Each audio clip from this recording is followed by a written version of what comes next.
बिस्मिल्लाहिर्रहमानिर्रहीम। अस्सलाम वालेकुम dear students, I hope you all are fine. Previous lecture में हम लोगों ने चैप्टर नंबर 1 का क्वेश्चन नंबर 1 किया था और उसको हमने और उम्मीद है कि आप लोगों ने उसे अच्छे से याद भी किया होगा और जो आपको मॉनिटर कर रहा है उसे सुनाया होगा। From today we started chapter number 1 question number 2 revision. So question is describe the structure of plant cell, also draw its label diagram। Plant cell का स्ट्रक्चर डिस्क्राइब करें और इसकी डायग्राम को बना के उसे लेबल करें। प्लांट सेल क्या है? Plant cell the main part of plant cell are as following. Plant cell के कुछ अहम पार्ट्स ये हैं।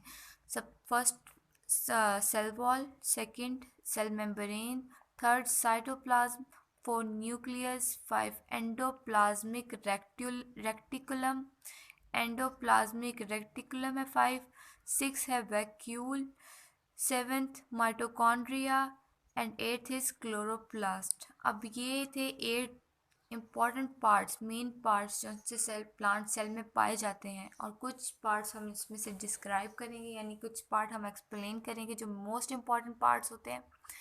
First is cell wall. Cell wall क्या होती है? It is the outermost covering of the plant cell. It is made of cellulose tissues. ये outermost covering होती है प्लांट सेल की, जो कि प्लांट सेल को प्रोटेक्ट करती है, और ये सेलुलस के एक टिश्यू होता है प्लांट के अंदर सेलुलस का, जिसकी मदद से सेल वॉल बनाई जाती है। ये प्लांट्स में भी पाया जाता है, ये एनिमल्स में भी पाया जाता है। सेलुलस नाम का एक टिश्यू होता है जिसकी वजह से ये बनती है। ये एक कवर है, ये एक दीवार है जो कि हमारे सेल को प्रोटेक्ट करती है, और इन्हीं दीवारों की वजह से, यानी कि ये एक दीवार है जो कि हमारे सेल को प्रोटेक्ट करती है, और इन्हीं दीवारों की वजह से, यानी कि इन्हीं प्रोटेक्शंस की वजह से हमारा सेल जो होता है वो प्रोटेक्ट रहता है हार्मफुल थिंग्स से, हार्मफुल मटेरियल से, वायरसेस से। सेकंड है सेल मेम्ब्रेन। सेल की जो मेम्ब्रेन है, it is the outermost covering of an animal cell. In plants cell it is present next to the cell wall. जैसे ये cell membrane जो है वो आउटर मोस्ट कवरिंग होती है प्लांट्स एनिमल सेल की। जो सबसे पहली वॉल होती है वो क्या होती है? सेल मेम्ब्रेन होती है। और प्लांट सेल की ये सेकेंड वॉल होती है। पहली वॉल सेल वॉल जो सेलुलस टिश्यू से मिलके बनती है। सेकेंड वॉल है सेल मेम्ब्रेन जो कि एनिमल सेल में पाई जाती है। इसके अलावा प्लांट सेल में भी पाई जाती है। प्लांट सेल और एनिमल सेल तकरीबन सिमिलर होते हैं, कुछ चीज़ें ही होती हैं जो डिफरेंट पाई जाती हैं सेल्स के अंदर। ये बात आप लोग अच्छे से याद रखिएगा। थर्ड है cytoplasm. It is a jelly like material. It is present inside the cell membrane. It has water and other chemical substances. Cytoplasm एक जेली टाइप मटेरियल होता है सेल मेम्ब्रेन का। ये जेली टाइप मटेरियल होता है, cell membrane के अंदर पाया जाता है। इसमें वाटर और डिफरेंट अदर केमिकल सब्सटेंसेस पाए जाते हैं और सब्सटेंसेस का मिक्सचर होता है, और ये बिल्कुल थिक होता है जैसे जेली थिक होती है। नेक्स्ट है हमारे पास nucleus. It is the most important part of the cell. ये सेल का सबसे अहम हिस्सा होता है।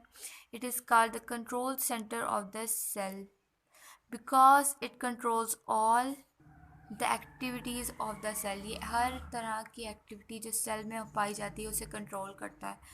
न्यूक्लियस जो है सबसे इम्पॉर्टेंट पार्ट होता है सेल के अंदर, और ये हर चीज़ को कंट्रोल करता है सेल के अंदर।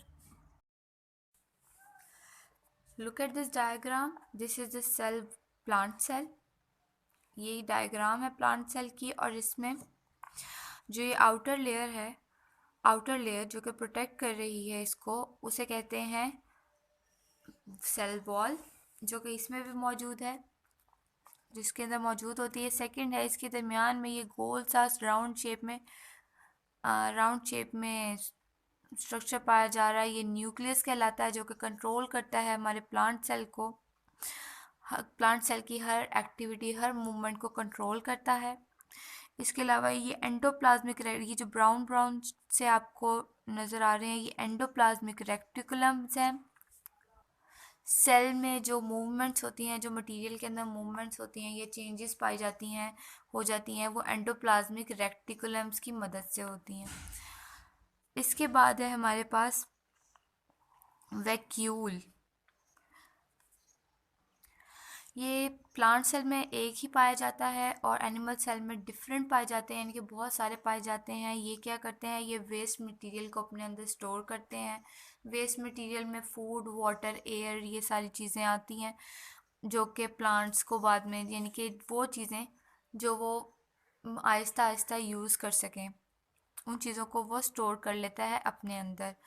थर्ड है जी सेल मेम्ब्रेन। ये प्लांट सेल में भी पाई जा नेक्स्ट है सेल मेम्ब्रेन, जो प्लांट सेल और एनिमल सेल दोनों में मौजूद होती है। इस ये एक अदर प्रोटेक्शन है। सेल वॉल के बाद ये एक सेकंड प्रोटेक्शन लेयर होती है जो कि प्लांट सेल में पाई जाती है। And the next is mitochondria. Mitochondria ये थोड़ा पर्पल शेड में यहाँ पे कैप्सूल्स टाइप बने हुए हैं, इसको माइटोकॉन्ड्रिया कहते हैं। और यही वो पार्ट्स होते हैं जो प्लांट सेल को एनर्जी प्रोवाइड करते हैं, उनको ताकत फराहम करते हैं। नेक्स्ट है लास्ट, क्लोरोप्लास्ट। सबसे अहम इम्पॉर्टेंट पार्ट हमारे प्लांट का क्लोरोप्लास्ट कहलाता है। क्लोरोप्लास्ट जो है ये प्लांट्स का सबसे इम्पॉर्टेंट पार्ट है। इसके अंदर क्लोरोफिल मौजूद होता है। यही है जो सन एनर्जी को एब्जॉर्ब करता है और प्लांट को उसकी फूड बनाने में मदद देता है। ये था आपका आज का टॉपिक। आपने इसको अच्छे से प्रिपेयर करना है, इसको अच्छे से याद करना है, और जो आपको मॉनिटर कर रहे हैं उनको आपने सुनाना है। इंशाल्लाह कल मुलाकात होगी, तब तक अपना ख्याल रखिएगा। अल्लाह हाफिज़। बिस्मिल्लाहिर्रहमानिर्रहीम। अस्सलाम वालेकुम dear students, I hope you all will be fine. आज हम एक्सरसाइज 1.3 का क्वेश्चन नंबर 5 सॉल्व करने जा रहे हैं। इसमें हमारे पास कुछ सेट्स की वैल्यू दी हुई है। ए सेट की वैल्यू है ABC, बी सेट की वैल्यू है BCD एंड सी सेट की वैल्यू है CDE, और उसके बाद जो डी सेट है उसकी वैल्यू है ABCD। ठीक है जी। अब सबसे पहले जो हमने देखना है कि ए जो है क्या वो सबसेट है बी का। ठीक है। अब ए का क्या मतलब है, सबसेट क्या होता है कि ए सेट जो है इसके जितने भी एलिमेंट्स हैं वो पाए जाने चाहिए किसमें, बी एलिमेंट में। ठीक है जी। तो वो हमारे पास क्या होगा, सबसेट होगा, यानी कि ए सबसेट होगा बी का। और बी जो है ये हमारे पास क्या होगा, बी सुपर सेट हो जाएगा। बी जो है ये हमारे पास सुपर सेट है और ए जो है ये सबसेट है, और ये हमारे पास जो है वो इसके रिलेशन का साइन है। अब इसमें हम ये देखते हैं, सबसे पहले ए देखते हैं, ABC। ये हमारे पास जो है ए सेट के ए के जितने एलिमेंट्स जो हैं, अब इसको बी से कंपेयर करना है। बी में कितने एलिमेंट्स हैं, BCD, यानी कि ए सेट के तमाम एलिमेंट जो हैं वो बी में मौजूद नहीं है। जस्ट एक ही एलिमेंट, दो एलिमेंट मौजूद हैं, बी और सी। एक एलिमेंट मौजूद नहीं है। शर्त ये है कि ये सारे के सारे एलिमेंट्स जो हैं ये बी सेट में मौजूद होने चाहिए। तो ऐसा नहीं है, तो हमारे पास ये जो कंडीशन दी हुई है ये क्या है, फॉल्स है। इसी तरह अब हम नेक्स्ट क्वेश्चन में देखते हैं बी, और ये बी जो है वो सबसेट है डी का। तो बी की हम वैल्यू देखते हैं BCD, और इसका हम जो है वो कंपैरिजन करते हैं किससे, डी से। और डी की वैल्यूज़ क्या है, ABCD, यानी कि अब इसमें हमें देखा कि जो बी सेट था उसके तमाम एलिमेंट BCD वो मौजूद हैं किसमें, डी में। तो बी जो है वो एग्जैक्टली सबसेट है किसका, डी का। डी क्या है, सुपर सेट है। ठीक है जी। तो ये हमारे पास क्या है, ट्रू स्टेटमेंट है। ठीक है जी बेटा, ये आज का आपका लेक्चर है। इंशाल्लाह आपको इससे समझ आ गई होगी। अभी आपकी रिवीजन है। आपने क्वेश्चन नंबर 5 जो है इसकी खुद से प्रैक्टिस करनी है, और इसके जितने भी आप क्वेश्चन आप करेंगे, आपने किसी जो भी आपको पढ़ाएंगे आपने उनको टेस्ट देना है इसका, ताकि ये आपको ज़्यादा अच्छे से क्लियर हो जाए। अल्लाह पाक आपके इल्म में इजाफ़ा फरमाए। फ़ी अमान अल्लाह। Bismillahirrahmanirrahim. Assalamu alaikum students. How are you? I hope you all will be good and safe at your home. So 6th class, we are going to start our English lecture. Open your books. Today's our topic is interrogative pronouns. To interrogate means to ask question. Interrogate का मतलब होता है कि किसी से सवाल पूछना। So interrogative pronouns are words that are used for asking question. तो इंटेरोगेटिव प्रोनाउंस वो प्रोनाउंस होते हैं जो कि क्वेश्चन पूछने के लिए इस्तेमाल होते हैं। For example, who was knocking at the door? Whom were you talking to? These shoes are mine. Whose are those? What are you trying to hide from me? You can see we use interrogative pronoun for asking the question. Here a note, we have to read it. Interrogative or relative. The interrogative pronouns who, whom, whose and which are also used as relative pronouns. कि हमारे पास जो interrogative pronoun who, whom, whose या which है, ये हम इसे as a relative pronoun भी use करते हैं। Remember that relative pronouns do not form questions, while interrogative pronouns are used to ask question. Relative pronouns जो है वो question पूछने के लिए नहीं इस्तेमाल किए जाते, जबकि interrogative pronouns जो है वो question पूछने के लिए इस्तेमाल किए जाते हैं। In next page, our topic is relative pronouns. These are used to refer back to a noun or pronoun in a sentence. Sometimes they are also used to join sentences. कि ये pronoun वो होते हैं जो कि किसी भी noun को बैक रेफर करने के लिए इस्तेमाल किए जाते हैं, और कभी कभी ये सेंटेंसेस को ज्वाइन करने के लिए भी इस्तेमाल करते हैं। For example, the man who won the grand prize is very humble. You can see man को रेफर करने के लिए हमने यहाँ पे हु यूज किया है। The lady whom you met is my aunt. The car whose door is scratched is my father's. The vase which you broke was a rare antique.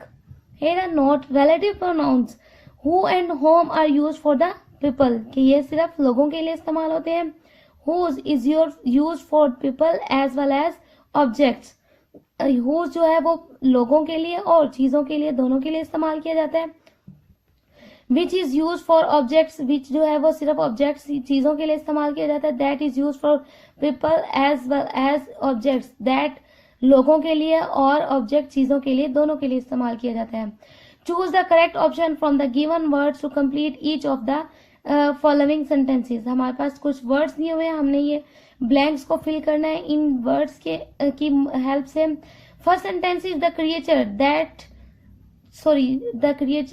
Dash you saw in your dream does not exist in reality. That the farmers dash whom we met on our way are gathering for protests home. One of the answers dash she gave during the quiz was not correct. Which? Fourth is the tour leader dash asked us to come early in is himself late. Who? Fifth one is my cousin dash photograph I showed you is coming to visit us next week. Whose? ठीक है। Does the lady dash we are going to meet know that we are coming today home? So next one is the book dash is prescribed for class 6 is for too difficult for the children. Which? Eighth sentence is everyone dash has been through war times knows that it is devastating for all. Who? Ninth sentence is dash cap is yours. Which cap is yours? And the last sentence is dash house is closer to Alina's, yours or hers. Whose house is closer to Alina's? So students, I hope you all understand. आपने ये अपना work complete करना है। फी अमानिल्लाह, have a nice day. बिस्मिल्लाहिर्रहमानिर्रहीम। अस्सलाम वालेकुम 6th class. उम्मीद है बेटा आप सब खैरियत से होंगे। जी बेटा, हम पढ़ रहे हैं उर्दू, और उर्दू में आज हमने पढ़ना है, जी बेटा हमने आज करनी है मश्क, ठीक है। और मश्क की सरगर्मियाँ, क्वेश्चन आंसर्स हमने लास्ट लेक्चर में कर लिए थे जी। दर्ज झैल अल्फाज व मुरक्कबात को जुमलों में इस्तेमाल करें, ठीक है। इसके जुमले हैं जी बेटा। आहनी अज़्म, आहनी अज़्म कायदे आज़म की सिफ़त है। काबिल तक़लीद, मोहतरमा फ़ातिमा जिना हम सब के लिए काबिल तक़लीद हैं। आशना, फ़ातिमा जिना औरतों के हकूक़ से खूब आशना थीं। गैर मामूली, अली ने मेरी बात को गैर मामूली समझा। सबर आजमा, कायद आज़म ने एक सबर आजमा सफ़र हयात तय किया। मुनज़्ज़म, हमें मुनज़्ज़म तरीके से काम सर अंजाम देना चाहिए। जी बेटा, ये आपके जुमले हैं, इन्हें आपने अपनी नोटबुक्स के ऊपर लिखने हैं। नेक्स्ट है हमारा, जी बेटा, नेक्स्ट है दर्ज झैल अल्फाज के मुतरादफ लिखें। आगाज़, इफ्तिताह, खैरबाद, खुदा हाफिज या रुखसत करना, क़यादत, अमामत या रहनुमाई, यकसोई, एक तरफ या यकतरफी, रफ़ाकत, मेहरबान या खैर ख्वाह, इनकलाब, गर्दिश या उलट पलट दौर। ठीक है, नेक्स्ट है, जी बेटा, सबक के मुताबिक दुरुस्त जवाब पर टिक का निशान लगाएं। मोहतरमा फ़ातिमा जिन्ना पैदा हुई, ऑप्शन नंबर 3 है इसका आंसर 31 जुलाई 1893। ठीक है, 1893। मोहतरमा फ़ातिमा जिन्ना को नाम दिया गया, इसका आंसर है ऑप्शन नंबर 4 मादरे मिल्लत। ठीक है, पाकिस्तान में औरतें कुल आबादी का हिस्सा हैं करीबन, ऑप्शन नंबर 2 1/3।